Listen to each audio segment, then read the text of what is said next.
Hello friends, अपने वादे के मुताबिक हम लोग आज फिर प्रयागराज में झूसी क्षेत्र में पहुंच चुके हैं और त्रिवेणीपुरम में मैम का सैलून है। और आज हम आपको मिलाने जा रहे हैं अंशु मैम से, जिन्होंने अपने लाइफ में बहुत ही मेहनत की, बहुत संघर्ष किया और अपनी ज़िंदगी में वो फर्श से लेके अर्श तक पहुंची सिर्फ अपने मेहनत के बूते पे। उन्होंने लाइफ में बहुत स्ट्रगल किया और आज वो आपको ऐसी चीज़ें बताने वाली हैं जो शायद आपकी भी लाइफ में बहुत काम आने वाली है। तो आइए मिलते हैं अंशु मैम से। Welcome ma'am. Hello ma'am. Anshu ma'am, सबसे पहले मैं आपसे जानना चाहूँगी कि लाइफ में जब आपने शुरुआत की थी तब से अब तक कैसा फील होता है, कैसा कैसा आपने महसूस किया या लाइफ कैसी लगती है? सबसे पहले तो अर्चना, मैं आपको थैंक यू करना चाहूँगी क्योंकि आपने मुझे अपनी इस मुहिम में शामिल किया और आपने मुझे समझा कि मैं इस इंटरव्यू के लिए आऊँ और आज हम लोग साथ में बैठे हैं। इसके लिए बहुत बहुत धन्यवाद। और लाइफ तो जानते हो आप लोग, जैसे हमेशा सबकी रहती है, मेरी भी लाइफ बहुत स्ट्रगल से भरी रही। पहले जो आज आपको अंशु दिख रही है, ऐसी अंशु शायद आज से 20-22 साल पहले नहीं थी, घर में रहने वाली थी। फिर कुछ लाइफ में उतार चढ़ाव आए। 2003 काफ़ी डिस्टर्बिंग वाला रहा मेरा वो साल। बहुत सारी चीज़ें खुल के सामने आई, तो फिर लगा कि नहीं, अब नहीं, कुछ अब मतलब निकलना है, मुझे कुछ करना है। ठीक है, उसके बाद मैं 2003 में मैंने अपना घर छोड़ के मैं आई, अपना इलाहाबाद में आई। यहाँ पे आकर के मैंने बहुत कुछ सोचा था कि घर वाले का सपोर्ट रहेगा, घर का सबका सपोर्ट रहेगा, मैं कुछ कर ले जाऊंगी, क्योंकि लाइफ में बहुत ज़्यादा टेंशन्स चल रही थी। बट जैसे होता है ना कि शादी हो गई तो लड़कियां, जैसे एक हमारी समाज की मेंटेलिटी है कि शादी हो जाती है फिर लड़की अपने ससुराल में रहे तो कुछ ज़्यादा अच्छा रहता है। बट जब आप कहीं से निकल कर आप जब वापस आते हो अपने अपने शहर में या अपने घर वालों के पास, तो आपको वो सपोर्ट नहीं मिलता, क्योंकि आपको फिर दूसरी दृष्टि से देखा जाता है। तो वही चीज़ें सब मेरे साथ भी हुई। घर में थी, फिर लगा कि कुछ करूं, फिर लगा कि चलो ब्यूटिशियन का कोर्स करने का मन था। मैंने 2004 में अपना ब्यूटिशियन का पूरा कोर्स कंप्लीट किया। फिर अब अंशु मैम, मैं इंटरप्ट करूँगी कि लाइफ में जब आप यहाँ आए और आपने जब चीज़ों की शुरुआत की तो बहुत लोग बड़े हे दृष्टि से देखते होंगे, है ना?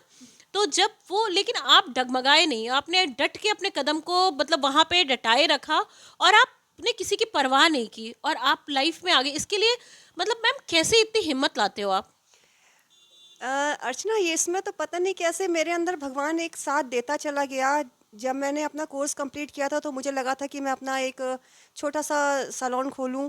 बट उस समय पे पैसे नहीं थे और नहीं था मेरे पास कि मैं अपना एक सैलून डाल सकती।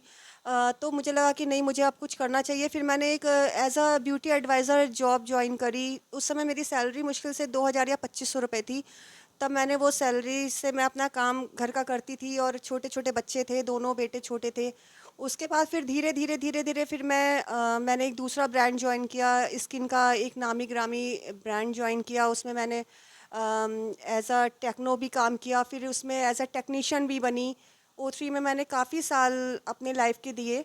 उसके बाद मैंने एज अ टेक्नीशियन उसमें जब जॉब किया तो काफ़ी लोगों से मिलना जुलना हुआ। फिर एक था कि जॉब ही मेरी नहीं था लाइफ का, कि मुझे सिर्फ जॉब ही अच्छा करते अंशु रहना मैम, जब है। आप फील्ड में भी काम करते थे, जब आप फील्ड में भी, आपका कोई टाइम निश्चित नहीं होता है कि आप कब कहाँ जा रहे हो, कब कहाँ। लेकिन जब कहते हैं कि जब मेल वर्ग अपने घर में टाइम के बगैर आता है, किसी भी टाइम आता है, तो उससे कोई सवाल जवाब नहीं होते। लेकिन जब एक औरत जब बिना टाइम के किसी भी टाइम पे निकलना या आना होता है, तो उसको बड़ी सारी नज़रों से देखा जाता है।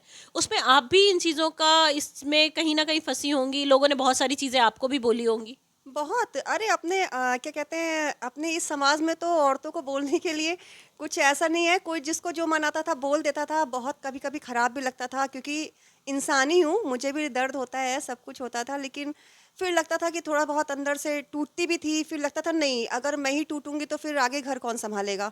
फिर एक नए जोश के साथ चल पड़ती थी। अब फिर एक दिमाग में बसा लिया था कि लोगों का काम है कहना, कुछ तो लोग कहेंगे, लोगों का काम है कहना, तो एक कान से सुनो और दूसरे कान से निकाल दो। मैम, आपने बहुत मेहनत की, क्योंकि आपको मैं काफ़ी टाइम से जान रही हूँ और आज आपको अच्छे से जानने का मौका मिला, क्योंकि शायद हमारी बातचीत इस तरह कभी हुई नहीं थी। तो आप लोग देख रहे हैं कि मैम ने कितनी मेहनत की और कैसे वो अपने आप को लेके आई हैं। मैम, जैसे आपने शुरुआत की, आपने छोटी सी 2500 की नौकरी से, जो आपने बताया कि आपने शुरुआत की, और आज आपका पूरा एम्पायर है। आज आपको लोग जानते हैं, आपने खुद मेहनत करके गाड़ी खरीदी, आपकी सारी चीज़ें, आज आज आपको ऐसा नहीं है कि यहाँ पे कोई नहीं जानता होगा, क्योंकि आप एक टेक्नीशियन जॉब में भी थी। तो मैम कुछ लोगों को, मतलब कुछ लोग होते हैं मैम लाइफ में ऐसे, या समाज में ऐसे होते हैं जिनको कभी आप उस स्तर से, जब आपको इस लेवल पे आप आए होगे तो कुछ लोगों को नहीं अच्छा लगा होगा, और कुछ लोग ऐसे होंगे जो आज बहुत खुश हैं। हाँ, ऐसा तो है। मेरे ख़्याल से तो 60% लोगों को तो नहीं अच्छा लगा था, क्योंकि जो मेरे लोग बहुत ख़ास थे, जब मैंने अपना सैलून डाला और मतलब यहाँ तक पहुँची, तो लोग, कितने लोग तो अपने आप से कट गए, जो मतलब मेरे से बात ही नहीं करना चाहते और जिनसे मेरी कभी बात होती थी अच्छे से। लेकिन बहुत से अच्छे लोग भी मिले, और जो अभी भी मेरे उस टाइम पे भी साथ थे, उस आज भी साथ में हैं, आप हो साथ में, सब लोग हैं साथ में। तो ये सब तो होता रहता है, इसमें तो मैम आज के लोगों को आप क्या कहना चाहोगे कि मतलब हर इंसान को मेहनत करना चाहिए और अपनी लाइफ में जो सोचा है वो सपने पूरे करने का हक सबको है, और वो हर आदमी अपना सपना पूरा कर सकता है, बशर्ते वो सपने सिर्फ बंद आंखों से ना देखे।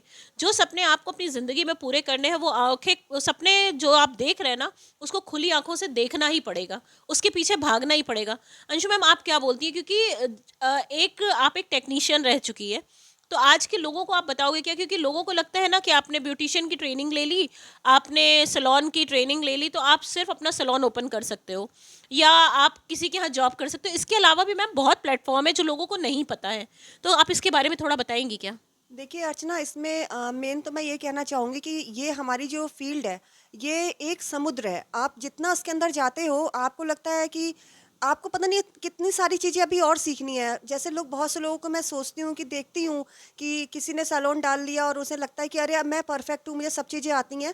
बट मैं आज इस लाइन में 22 साल हो गए मेरे को करते हुए, लेकिन मुझे भी अभी भी लगता है कि मुझे बहुत कुछ सीखना है, और सीखने से कभी भी पीछे नहीं हटना चाहिए। आपको जितना सीखते मिले, आप सीखते चलिए। आपको कोई, अगर कोई चीज़ें कोई सिखा रहा है या बता रहा है, तो उसमें से अच्छी चीज़ें आप उसको ग्रहण करते चलिए, क्योंकि आप जितना सीखोगे आपका ज्ञान उतना ही ज़्यादा विस्तृत होगा। ठीक है, मैं तो यही मानती हूँ। और जो हमारी लाइन है, इसमें तो जैसे मान लीजिए, मेरा तो कहना ये है कि जैसे मैं किसी को देखती हूँ कि कोई मेरे पास स्किन की प्रॉब्लम लेकर आया, तो मेरा मोटो ये नहीं रहता कि अब ये मेरे पास आ गया है तो मैं कितना ज़्यादा इससे अर्न कर लूँ, या कितना मेरा ये कहना रहता है कि नहीं, मैं अपने क्लाइंट का जो मेरा पॉकेट रहता है, मैं उसके हिसाब से चलती हूँ। और मैं चाहती हूँ कि मैं उनको ऐसी चीज़ें कर दूँ कि उनकी प्रॉब्लम वो हमेशा के लिए ख़त्म हो जाए। वो मतलब मेरे पास आए हैं एक विश्वास के साथ, तो उनका वो विश्वास कायम रहे। मैं कभी भी इस उस पर नहीं चली कि मेरे पास क्लाइंट आया है कि कुछ, तो मैं उनको किसी तरीके से कितना ज़्यादा मैं उनको वो कर लूँ कि मेरा क्लाइंट, मुझे लगता है कि हाँ, मेरे पास आ गया है तो फिर वो कहीं और नहीं जाना चाहिए। मैं इसी उस पे काम करती हूँ। और मैम जैसे आज के बच्चे हैं जो ब्यूटी का कोर्स कर लेते हैं, गवर्नमेंट से कर लेते हैं, कहीं से भी कर लेते हैं, तो उन लोगों को चीज़ें समझ में नहीं आती कि अभी जाएं तो किसी ब्यूटी इंडस्ट्री में काम करें या कहीं पे भी सैलून में जॉब करें, या पैसे नहीं होते कि वो अपना सैलून ओपन कर सके, तो वो और भी क्या कर सकते हैं? आप उनको प्लीज़ बताइए। मैम, वो पहले, सबसे पहले तो हर जितने भी लोग इस लाइन में आ रहे हैं या जितनी भी लेडीज़ हैं, मैं तो ये कहूँगी जो काम करना चाहती हैं, पहले तो वो अपनी स्किल को पहचानें कि उन्हें किस चीज़ में इंटरेस्ट है। किसी को ब्यूटी में इंटरेस्ट है, किसी को सिलाई कढ़ाई में इंटरेस्ट है, किसी को सिंगिंग में इंटरेस्ट है। पहले वो अपने इंटरेस्ट को जाने, और जिसमें उसे इंटरेस्ट है वो उसी लाइन में जाएँ, क्योंकि वो उसी में ही सब कुछ कर सकते हैं। आजकल मतलब मुझे जो मैं देखती हूँ, किसी बच्चे को ब्यूटी की लाइन में बहुत इंटरेस्ट है, बट वो किसी दूसरी लाइन में चला गया, क्योंकि उन्हें सही से प्रॉपर गाइडेंस नहीं मिलता है, वो समझ नहीं पाते कि उन्हें करना क्या है। तो मैं तो सबसे पहले ये कहूँगी कि पहले आप आराम से बैठिए और एक एकांत मन से ये सोचिए कि मुझे किस चीज़ में इंटरेस्ट है, मैं क्या चीज़ ऐसा कर सकती हूँ कि जिसमें मैं सफलता हासिल कर सकती हूँ। अगर अगर लोग ये सोचने लगें कि मैं जिसका जिस लाइन में ज़्यादा स्किल अच्छी हो, आदमी को उसी लाइन में जाना चाहिए। मैम आप टेक्नीशियन किस बेसिस पे बने थे, या आपके अंदर ऐसा क्या था जो आप इतने अच्छे अच्छे ब्रांड्स में काम किए? मैम, मेरे अंदर क्या था ऐसा, ये तो ख़ैर कंपनी वाले ज़्यादा अच्छे से बता सकते हैं, लेकिन मुझे जो खुद को लगता था कि मैं किसी के साथ भी, जब मैंने जिस भी कंपनी में काम किया, मैंने बहुत बहुत सारी कंपनी में काम किया, लेकिन जो मैंने 1-2 बहुत अच्छे ब्रांड्स में काम किया, उसमें जब मैं कहीं पे ट्रेनिंग देने जाती थी या मैं पढ़ाने जाती थी, तो मुझे लगता था कि ये सारे बच्चे मेरे अपने हैं। मैं इनको कितने से ज़्यादा अच्छा सिखा सकूँ। क्योंकि जब भी हम किसी कहीं पे कोई ट्रेनिंग करते हैं या कहीं हम कुछ पढ़ाते हैं, तो उसका रिज़ल्ट हमारी कंपनी में पता करा जाता है, और बाकायदा फ़ोन करके पूछा जाता है कि आपके यहाँ उनकी ट्रेनिंग हुई थी तो कैसा लगा, आपको चीज़ें समझ में आई या नहीं आई। तो मुझे ये लगता था कि जितनी चीज़ें मुझे पता है ना, मैं कितनी ज़्यादा से ज़्यादा इन लोग को बता दूँ कि इन लोग एक अच्छी ब्यूटिशियन बने। ये क्लाइंट आपके पास आता है तो उसकी प्रॉब्लम को समझें और अपने ऊपर फ़ील करें उस चीज़ को, और उसके बाद से उनका ट्रीटमेंट करें। शायद ये वाला पॉइंट मेरा सबसे अच्छा था, जिसकी वजह से मैं हर जगह मुझे अच्छा रिस्पॉन्स मिला। तो मैम का कहने का मतलब ये है कि आप जिस भी फील्ड में हैं, जहाँ पे भी है, वहाँ पे लॉयल होना बहुत ज़रूरी है। आपको कोई देख रहा है, नहीं देख रहा है, कोई क्या कर रहा है, क्या नहीं कर रहा है, वहाँ पे आपको अपना 100% देना है। जिस समय तक आप अपना 100% दे सकते हैं, आप वहाँ रहिए। अगर आपको लगता है कि आप 100% में से 1% भी नहीं दे पा रहे हैं, 99% दे पा रहे हैं, उस दिन खुद से सेटिस्फेक्शन होना ही नहीं चाहिए। क्योंकि आपको जो भी चीज़ आप दे रहे हैं किसी को, वो सबसे पहले आप ग्रहण कर रहे हैं। तो अंशु मैम का कहने का यही मतलब है। तो दूसरी चीज़ अंशु मैम, मैं एक चीज़ पूछूंगी कि मतलब जब आप आज इस लेवल पे हो और जब आप पहले थी, तो लोगों का नज़रिया कैसा है आपको ले देख के? लोगों का नज़रिया देखिए, पहले टाइम पे जब हम लोग शुरू में मार्केट में आए थे, उस समय तो आप समझ ही रहे हो कि एक अकेली लेडी अगर बच्चों के साथ या समाज में काम करने निकली है तो उसको किस दृष्टि से देखा जाता है। वही चीज़ें मेरे साथ भी हुई थी। बहुत से लोगों ने बहुत कुछ बोला, बहुत चीज़ें दिल पे चोट भी लगी। लेकिन फिर ये था कि नहीं, हम मैंने आपको पहले भी बताया कि जैसे हाँ, अब लोग तो कह ही रहे हैं ना, अगर हम लोगों की सुन के बैठ के अगर घर में बैठ जाएंगे तो फिर हमारा घर कौन चलाएगा। नहीं तो मतलब तब ज़्यादा रिस्पेक्ट मिलती थी कि अब ज़्यादा रिस्पेक्ट मिलती है? देखिए, रिस्पेक्ट लेना ना अपने हाथ में होता है। हर तरह के लोग, हर तरह की फील्ड में हर तरह के लोग आपको मिल जाएंगे। कुछ बहुत रिस्पेक्टेबल होते हैं, कुछ आप समझ ही सकते हो। तो मुझे तो रिस्पेक्ट मिली, क्योंकि वो रिस्पेक्ट मैंने खैर बनाई भी और अपने काम से काम रखा। अगर लेडीज़ अगर काम करने निकली हैं तो मैं तो यही कहना चाहूँगी कि वो सिर्फ अपने काम से काम रखें, फालतू में इधर उधर ज़्यादा ना रहें और सिर्फ अपने लक्ष्य पे ध्यान रखें, तो आपको रिस्पेक्ट अपने आप मिलती चलती है। ओके, अंशु मैम कुछ और चीज़ों से भी फेमस है, यहाँ पे बहुत जानी जाती हैं। अंशु मैम मोस्टली अपने बालों से जानी जाती हैं, क्योंकि अंशु मैम ने अपने हेयर स्टाइल को जैसा रखा है, तो अगर मुझे लगता है कि इस पूरे एरिया में या पूरे प्रयागराज में शायद इन्हीं के बाल ऐसे होंगे, और ये उसको बहुत ही पॉजिटिव तरीके से बहुत ही अच्छे से कैरी करती हैं। इस चीज़ के बारे में भी मैम से पूछते हैं कि मैम आपने अपनी हेयर स्टाइल कभी नहीं चेंज की, तो इसका कोई खास वजह है या कुछ कारण है जिस वजह से आप ऐसा रखते हो? नहीं अर्चना, ऐसा नहीं है। मैं जब 2 साल या ढाई साल की रही होंगी तब से मेरी मम्मी ने पहली बार मेरा ये वाला हेयर कट दिया हुआ था। और पता नहीं कैसे, मतलब मुझे याद है कि जब मेरी शादी थी तो उस समय मैंने अपनी ये जो मेरी फ्रिंजेस हैं, मैंने थोड़ी-सी बढ़ाई थी, और देन जैसे ही शादी हुई थी और हफ़्ते 10 दिन बाद मेरी वो फ्रिंजेस थोड़ी बढ़ गई थी, मैंने फिर वैसे ही रख ली थी। और टच वुड आज तक कभी हेयर स्टाइल चेंज ही नहीं किया, और कभी मैं चेंज करने की सोचती भी हूँ ना तो मुझे लगता है कि नहीं, ये मैं नहीं हूँ। मतलब मुझे बहुत प्यार है अपनी इस हेयर स्टाइल से, तो शायद मैं कभी इसे चेंज भी नहीं कर पाऊँगी। जब मैं अगर ज़िंदा रही 70-80 साल में, आप मुझे मिलोगे तब भी मैं आपको ऐसे ही वालों के साथ मिलूँगी। तो मैम पता है आपका ये जो अंदाज है ना, ये इतना अच्छा है कि मतलब आप जिस चीज़ को प्यार करते हो ना, उसको बिल्कुल कर डालो। बिल्कुल उसको किसी भी शर्त पे, किसी भी चीज़ों पे बदलना नहीं है। जैसा मैम को अपने बालों को लेके पैशन है, वैसे हमारे अपने लाइफ में अपनी चीज़ों को लेके पैशन होना चाहिए। तो शायद अंशु मैम से मिलके हम लोगों को बहुत कुछ सीखने को मिला, बहुत सारी चीज़ें सीखने को मिली।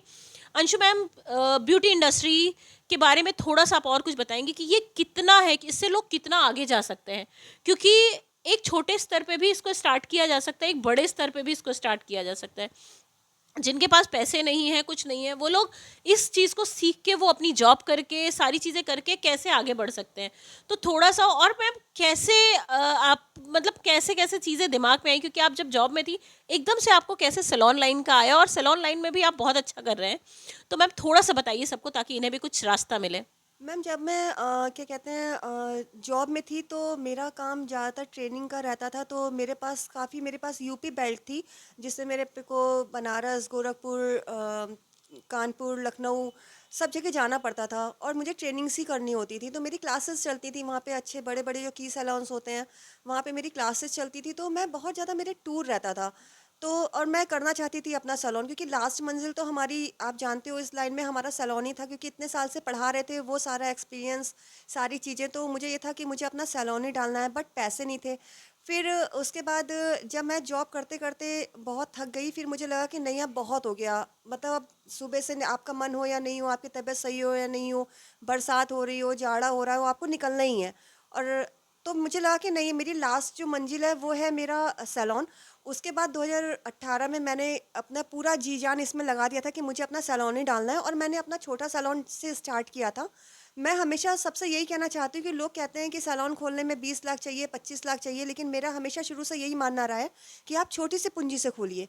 पहले आप अच्छे से उसको उसमें अर्न कर लीजिए, अपने क्लाइंट्स बना लीजिए, क्लाइंट्स आपसे सेटिस्फाइड होते हैं, आपको अपना काम समझ में आ जाता है कि हाँ आप कर ले जाओगे, तभी आप उसमें पैसे लगाइए और बढ़ाइए। लोग सोचते हैं कि नहीं, पहले ही 20-25 लाख रुपए लगा के सैलून स्टार्ट करो। जैसे जैसे कि लोग मुझसे कहते थे कि अरे तुम्हें सैलून खोलने के लिए कम से कम 25 से 30 लाख की ज़रूरत है, और मैं कहती थी नहीं, मुझे इतना नहीं चाहिए, मुझे बहुत थोड़े से स्टार्ट करना है। और मैंने अपना थोड़े से बहुत थोड़े बजट से स्टार्ट किया था, और आज आप देख ही रहे हो।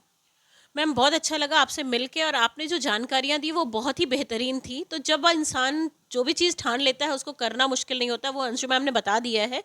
तो अंशु मैम को बहुत ज़्यादा टाइम नहीं लेंगे, क्योंकि इन्होंने ऑलरेडी इतना सारा अपना टाइम दे दिया। बिजी शेड्यूल में से हम लोग उनके सैलून में ही बैठ के इस इंटरव्यू को कंडक्ट कर रहे हैं, और अंशु मैम ने बहुत सारी बातें हमें बताई।